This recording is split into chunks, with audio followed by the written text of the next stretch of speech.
In Soviet Russia, there was a famous joke. You turn on the radio and hear about Lenin. You open the newspaper and read about Lenin. Now I'm terrified to open my fridge. These days, one could say the same about Donald Trump and his global tariffs. Because after a US Supreme Court ruling called his last week tariffs unconstitutional, Trump simply doubled down and announced a new 15% import tax anyway. So what actually happened and how it will affect you? The Supreme Court ruled that the US Constitution gives the power of taxation strictly to Congress, not the President. By using emergency laws to tax the world, Trump overstepped his authority. And for the EU, this creates chaos.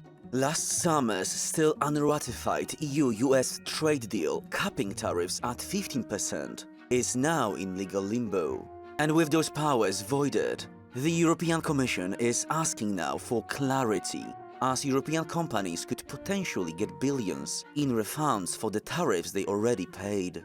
But here is the catch. This doesn't affect Trump's older tariffs on steel, aluminium, and cars, which relied on completely different laws.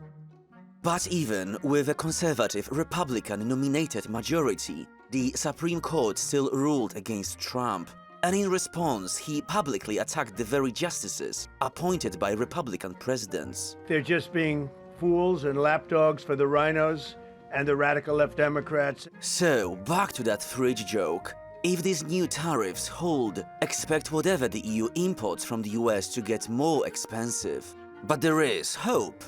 Danish shoppers are now using a new app that scans products to help you easily find local alternatives to US imports. So perhaps it's time for Europe to follow the famous motto: improvise, adapt, overcome? So what's your take? What the EU should do about all this tariff mess? Let us know in the comments below and see you soon.